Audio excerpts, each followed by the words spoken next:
Yeah.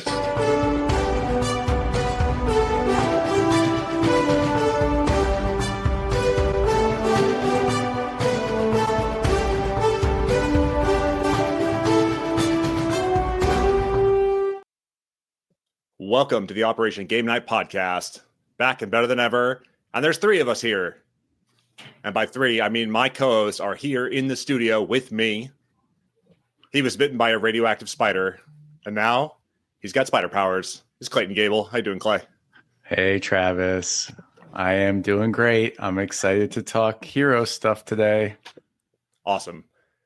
My other co-host here in studio with me. He just spilled radioactive material all over his computer, and he got shocked, and now he's got electrical powers. He's Jared Erickson. Jared, how you doing? Absolutely buzzing to be on OGN with you guys. I feel like I'm like a guest appearance at this point, which is sad to say, but I'm committed to the boys of OGN. The people understand. The people understand. They forgive you. You're doing big things, and you're out there saving the world. Just like our superheroes in today's feature topic, which is Origin Story by Stonemaier Games. Clayton, tell us about Origin Story, will you? I would love to, Travis. So Origin Story just came out. Just got my pre-order copy in the mail a couple weeks ago. This one's designed by Jamie Stonemaier and Pete Wissinger, and it is a trick taker. So you know, we love trick takers here at Operation Game Night.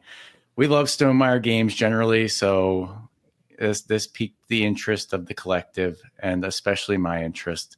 So Origin Story at its core is a very standard trick taking game. So you have 4 suits, you have brains, you have brawn, you've got speed, and then the trump suit, which is love, naturally. And you play standard trick-taking rounds, you know, a must-follow trick-taker. Somebody leads with brains. Everybody has to follow with a brains card if they have it.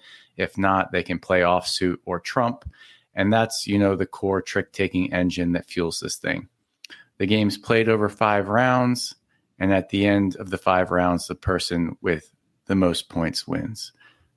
But what's really cool about this game is the theme. It's got, as Travis subtly hinted to throughout his intros, we have a superhero theme on this. And the way that's incorporated is through this tableau building engine. So as you play Origin Story, each round you're going to be developing your origin story. Mm-hmm. So at the beginning of the round, you'll get dealt these 3 story cards. And they give you different special abilities. So you might get a super suit that lets you, every time you lead with a power card, you get +1 to that power card value. Or if you win a trick with a brains card, you get to score a point just right then and there. And so in round 1, you have 1 story card. And then in round 2, you get another story card. So you keep building this tableau, which sounds overwhelming at first, but they incorporated this neat feature where you have these stamina tokens. And so each story card has a certain amount of stamina required to activate that story card. So at the beginning of the round, you might have, you know, your 4 story cards and you have 5 stamina. And then you have to determine how you want to allocate your stamina to your different story cards. So if you have a hand of cards that has a ton of brains, you might want to put your stamina on your story card that has a, you know, synergistic effect for your brain cards. Some other things that go on in this game as you go through it, I'll just break down the round. The story cards are the main thing, but there's some other cool stuff that happens. So again, you get your story cards, you get your stamina, and then you charge your story cards. And then this is really neat. So in a lot of trick-taking games, there's, you know, going nil, where you want to get no tricks, and you can get points that way. So before everybody starts their round of trick-taking, you have your little score dial, and one side is you want to be a hero, the other side is you want to be a villain. And so everybody secretly decides which side of their score dial they're going to play with, and then reveals. If you're being a hero, you get 1 point for every trick you win that round.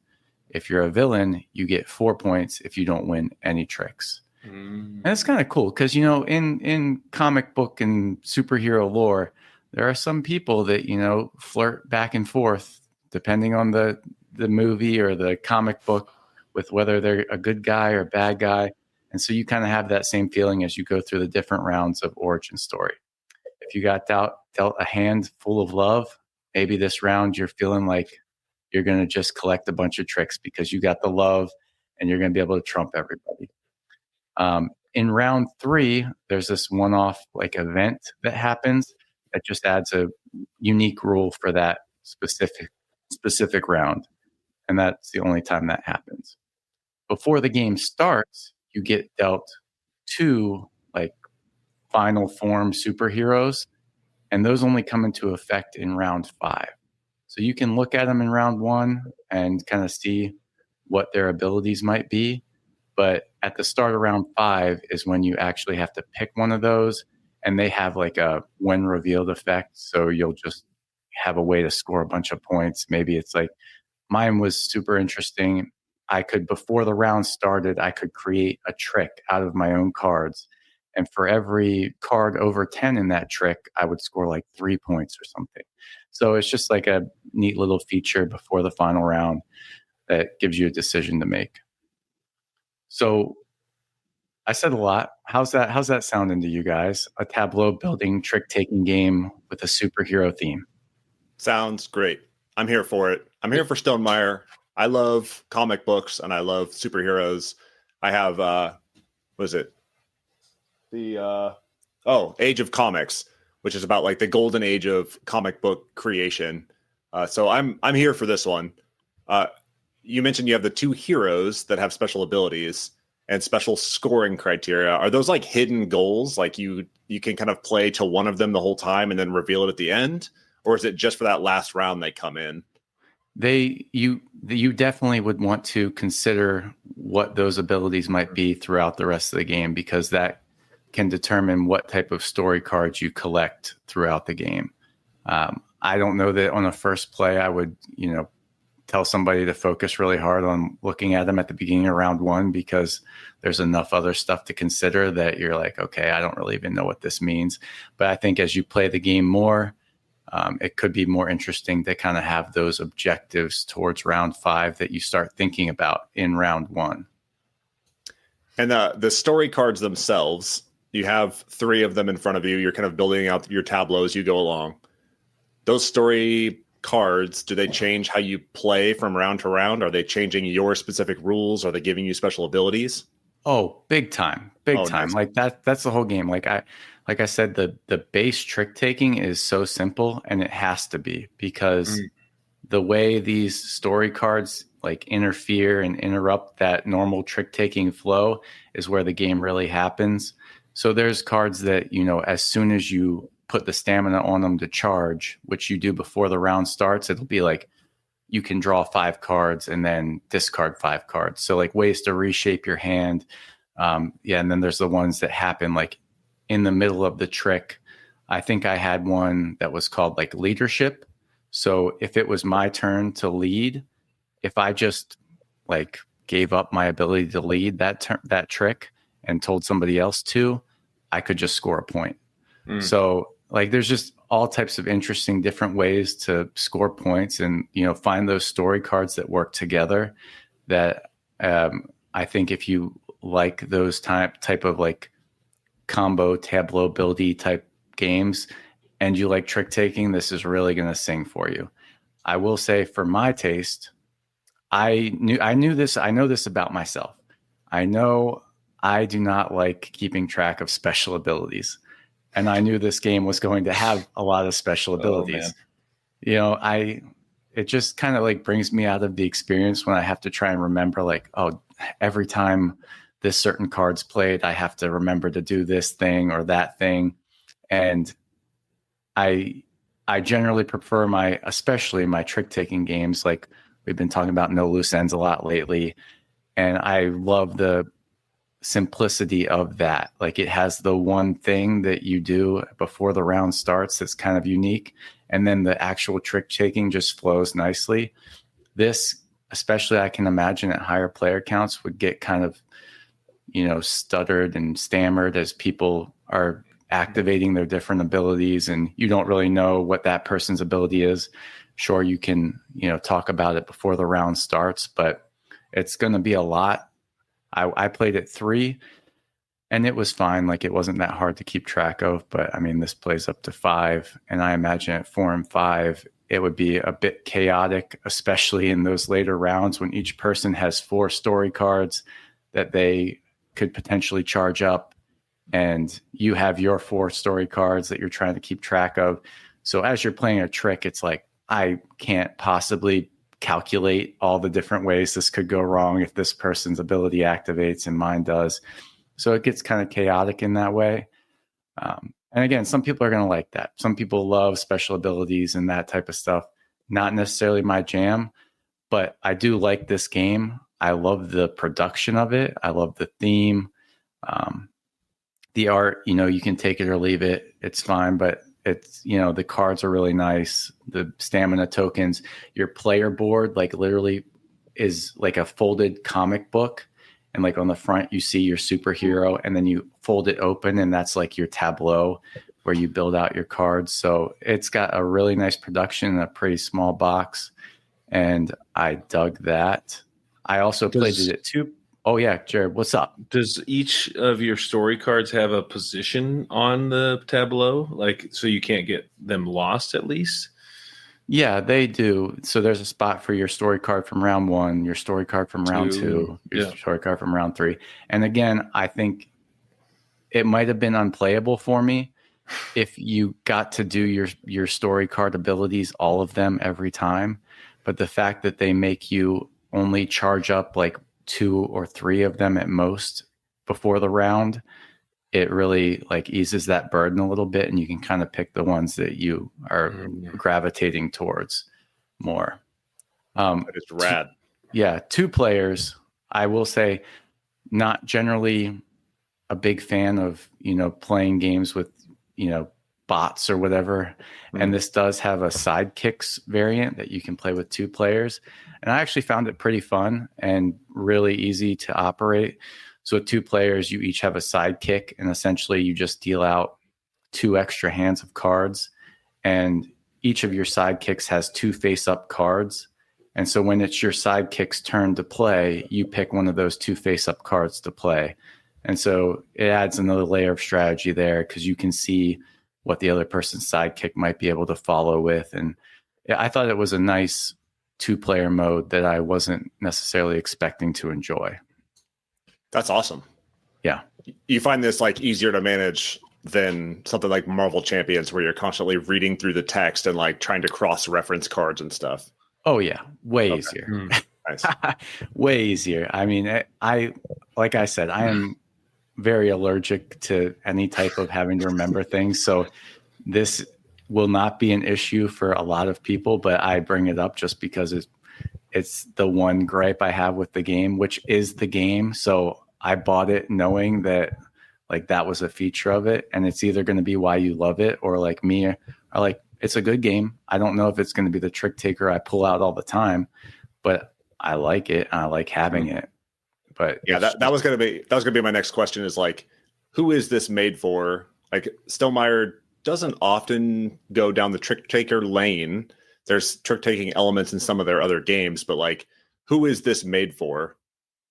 I think if you have a group that you've played a lot of trick taking games with, and you got the core mechanisms down pat, and maybe it's also a group that likes your terraforming Marses and those type of games, then you're probably going to have a good time with this, because it gives you a little more meat to your trick taking game. It makes it, it's 45 minutes. So it's, a lot of trick taking games are, a lighter affair, more of a filler type affair. And this could be almost like the centerpiece of a game. This could be a main event. This could be a main event. Yeah. Ooh. Nice. I like that. Yeah. This is not really related to the game in general, but like, what is your experience with comic book heroes, Clayton? I have never met any. Oh, I I like comic book heroes in theory. I've read like 2 comic books myself. okay. I enjoy the movies. Okay. I watch most of them that come out. Not DC so much. Definitely got You're a enraptured Marvel by the guy. Marvel You're Marvel. universe for Mm. sure. Okay. These are not related to any of those intellectual properties. So Yeah. I did see earlier we had the picture of a bunch of different cards and the different components of the box laid out on the table. I did see that there's lots of nods to other Stonemaier games. I saw a couple of bees, maybe from Apiary. yeah, Saw the dragon from Wormspan, the bird from Wingspan. Are there other nods throughout? I would not say so. I think they had that mainly on the back of like I said, you get your player board and it's like a comic book that folds open. And on the back of that comic book is like one giant Easter egg to Stonemaier games. Okay. And Mary's like, why is this here? I was Yeah. like, whatever, Mary, that's awesome. Yeah, it's kind of a cool nod. Yeah. Jerry, So what's your? I got a what's your- question. Go ahead, Jerry. Yeah, this gives me like it's kind of like an RPG, right? Your character's like building over the time. I mean, it's Yeah. RPG light, maybe. Do you get to name your superhero, or like how does I fluff me up here. I want to feel this more. The Jared, origin story. I want to know what the origin of your story is. So they come pre-named. So when you get your initial comic book, your person has a character, and then you are, like I said, the story cards are like, if you want to get into the theme, like, oh my gosh, you just developed this trait of leadership, and now you are this leader, or now I've developed my super suit, and I have this new ability because of my super suit, and then at the very end, I think. I probably should have paid more attention to that. But when you reveal that final form of your superhero in round 5, I think they have a name too. So I think you start with like I'm a normal person name. And then as you go through the 5 rounds, you're developing your character, your superhero. And then you reveal in round 5 as this mega superhero. And it's just as crazy. Do you remember what the other traits are called besides the love, the heart? I think it's definitely, this might not be the exact verbiage, but it's definitely speed, strength, brains, and love. Okay. So no telepathy, no web telepathy. slinging, none of that. But that could be a story card.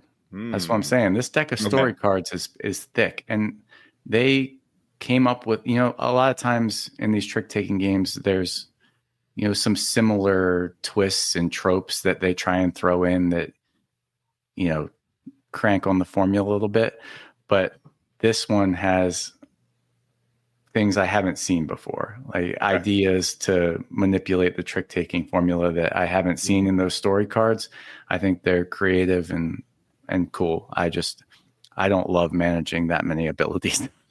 But it gives you a lot of replayability with that many story cards. Yeah. That's awesome. Yeah. That's good. That's one thing we don't talk about enough on here. We talk a lot about mechanics and the gameplay and the decisions and stuff like that, but we don't talk a lot about like what is the value of this box and what is the replayability. So what, if you don't mind me asking, what did this run you when you purchased this, since it's so new? I'd be guessing. I want to say it's under 40. Okay. Maybe somewhere between 30 and 40. Okay. I mean, for a main event game that could be the cornerstone of your game night, that seems like a pretty decent value to get some replayability. Yeah, and I mean, like I said, the production is awesome. Stonemaier Games always crushes it in that regard. So, yeah, I think it's definitely worth your look if you meet the criteria I specified before. Just know what you're getting into. Like I did. And I don't regret having this game. I want to play it more. I don't want that message to get lost in the translation. I'm just telling you that the main hook and feature of this game is generally something I don't like. Yeah. But I still like it. Is this one that a little birdie told me you might be coming down for a baby shower? Is this one you would bring to a baby shower? If you got 45 minutes and a cold. Okay. Yeah, We'll I think definitely see. would. We'll see this a weekend. a superhero themed game night would be fun. Wear your favorite superhero on a t-shirt or wear your like little secret identity masks, bust out some origin story. That sounds fun. Yeah, Hell yeah. Awesome. Did we do it? we did it. All right. This has been Origin Story by Stonemaier Games, designed by Jamie Stegmaier and Pete Wissinger. And this has been Operation Game Night. I have been Travis. He has been Clay. He has been Jared. And we're out.